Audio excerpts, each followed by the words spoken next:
Welcome to exam materials. आज है 16 अप्रैल 2022। 16 अप्रैल 2022 के जितने भी इंपॉर्टेंट क्वेश्चन बने हैं उनके बारे में आज हम जानेंगे। तो चलिए शुरू करते हैं। हमारा पहला प्रश्न, भारत हेल्थ एंड वेलनेस की कौन सी वर्षगांठ के अवसर पर सरकार द्वारा ई संजीवनी टेली परामर्श सेवाएं शुरू की जाएंगी? तो ये की जाएंगी चौथी वर्षगांठ में, यानी ऑप्शन नंबर ए हमारा सही हो जाएगा। सरकार 16 अप्रैल यानी आज से ही ई संजीवनी टेली परामर्श सेवाएं शुरू करेगी और स्वास्थ्य मंत्री मनसुख मांडविया आयुष्मान भारत हेल्थ वेलनेस की चौथी वर्षगांठ के अवसर पर सरकार 1 लाख केंद्रों पर ई संजीवनी टेली परामर्श सुविधा शुरू करेगी। इसमें आम नागरिक भी देश के बड़े बड़े डॉक्टर से सलाह ले सकेंगे। स्वास्थ्य मंत्री के अनुसार सरकार आयुष्मान भारत के हेल्थ एंड वेलनेस सेंटर के साथ प्राथमिक स्वास्थ्य नेटवर्क को मजबूत कर रही है और देश में अब तक 1,17,000 से अधिक हेल्थ एंड वेलनेस सेंटर संचालित हो चुके हैं। बढ़ चलते हैं हमारे अगले प्रश्न की ओर। हमारा अगला प्रश्न है, हाल ही में हिमाचल प्रदेश द्वारा अपना कौन सा स्थापना दिवस मनाया गया? तो ये मनाया गया 75, यानी ऑप्शन नंबर डी हमारा सही हो जाएगा। हिमाचल प्रदेश में 15 अप्रैल को अपना 75वां स्थापना दिवस मनाया है। इस दिन राज्य एक पूर्ण राज्य बना था। दशकों बाद 1971 में हिमाचल प्रदेश शिमला के साथ भारत का 18वां राज्य बन गया था। इसमें बहुत सारी रियासतों को एकीकृत किया गया था। 1948 में इसी दिन हिमाचल प्रदेश को भारत के एक प्रांत के रूप में बनाया गया था। हिमाचल प्रदेश की बात की जाए तो हिमाचल प्रदेश भारत का एक अभिन्न राज्य है और तिब्बत की सीमा से लगा हुआ वह अपने हिमालयी परिदृश्य के लिए प्रसिद्ध है। हिमाचल का अर्थ होता है बर्फ से लदा क्षेत्र। हिमाचल प्राकृतिक सुंदरता का आनंद लेने के लिए और ट्रैकिंग के लिए एक लोकप्रिय पर्यटन स्थल है। राज्य में भारतीय राज्य की चौथी सबसे आर्थिक अधिक प्रति व्यक्ति आय है और ये भारत में तीसरी सबसे तेजी से बढ़ती हुई अर्थव्यवस्था है।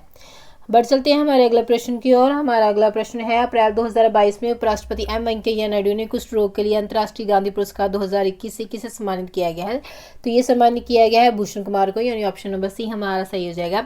उपराष्ट्रपति वेंकैया नायडू ने हाल ही में चंडीगढ़ के डॉक्टर भूषण और गुजरात के संयोग कुष्ठ यज्ञ ट्रस्ट द्वारा के कुष्ठ रोग के लिए अंतर्राष्ट्रीय गांधी पुरस्कार 2021 से सम्मानित किया गया है। वार्षिक गांधी पुरस्कार मेमोरियल लेप्रोसी फाउंडेशन द्वारा स्थापित किया गया था और दोनों रोग के बारे में जागरूकता फैलाने, लोगों की देखभाल करने की लगन से काम कर रही हैं।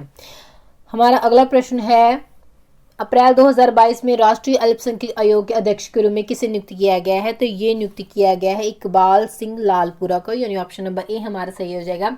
सरकार ने पंजाब कैडर के सेवानिवृत्त IAS अधिकारी इकबाल सिंह लालपुरा को राष्ट्रीय अल्पसंख्यक आयोग के अध्यक्ष के रूप में फिर से नियुक्त किया गया है। इससे पहले वे पंजाब पुलिस के उप महानिरीक्षक यानी DIG के पद पर सेवानिवृत्त हुए थे और उन्हें पहली बार 7 सितंबर 2021 के अध्यक्ष के रूप में नियुक्त किया गया था। उन्होंने अमृतसर, ग्रामीण, कपूरथला और तरन जिले के विशिष्ट पुलिस अधीक्षक के रूप में कार्य किया है। प्रश्न है, आर्थिक मामलों के कैबिनेट समिति ने 1 अप्रैल 2022 से 31 मार्च 2026 तक किस अभियान को जारी रखने की मंजूरी दी है? तो ये मंजूरी दी गई है राष्ट्रीय ग्राम स्वराज अभियान, यानी ऑप्शन नंबर डी हमारा सही हो जाएगा। आर्थिक मामलों की मंत्रिमंडलीय समिति ने 2 अप्रैल 2022 से 31 मार्च 2026 की अवधि के दौरान कार्यान्वयन के लिए राष्ट्रीय ग्रामीण स्वराज अभियान यानी RGSA को जारी रखने की मंजूरी दी गई है। ये एक संशोधित केंद्र प्रायोजित योजना है। हमारा अगला प्रश्न है, हमारा 6वां प्रश्न है, केंद्रीय मंत्रिमंडल ने अप्रैल 2022 में किसके और मैनिटोबा सिक्योरिटीज कमीशन कनाडा के बीच एक द्विपक्षीय समझौता ज्ञापन पर हस्ताक्षर करने को मंजूरी दी गई है? तो ये मंजूरी दी गई है सेबी, यानी ऑप्शन नंबर डी हमारा सही हो जाएगा। डी हमारा सही हो जाएगा। सेबी की बात की जाए तो सेबी की फुल फॉर्म क्या होगी? Stock exchange board of India, यानी भारतीय प्रतिभूति विनिमय बोर्ड। केंद्रीय मंत्रिमंडल ने भारतीय प्रतिभूति और विनिमय बोर्ड यानी सेबी और मैनिटोबा प्रतिभूति आयोग कनाडा के बीच एक द्विपक्षीय समझौता ज्ञापन पर हस्ताक्षर करने को मंजूरी दी है। सेबी की बात की जाए तो इसकी स्थापना हुई थी 12 अप्रैल 1992 को, यानी 1992 को, और हेडक्वार्टर है इसका बॉम्बे में। बढ़ चलते हैं हमारे अगले प्रश्न की ओर। हमारा अगला प्रश्न है, केंद्रीय मंत्रिमंडल ने भारत और किस देश के बीच हस्ताक्षरित सहयोग ज्ञापन यानी MOC को मंजूरी दी गई है? तो ये मंजूरी दी गई है जापान में, यानी ऑप्शन नंबर बी हमारा सही हो जाएगा। केंद्रीय मंत्रिमंडल ने जल संसाधन, नदी विकास और गंगा संरक्षण विभाग यानी DOWR, RD&GR जापान के पर्यावरण मंत्रालय के बीच हस्ताक्षरित सहयोग ज्ञापन यानी MOC के लिए अपनी कार्योत्तर मंजूरी दी गई है और MOC को लागू करने के लिए एक प्रतिबंध परिषद यानी MC को गठन किया जाएगा।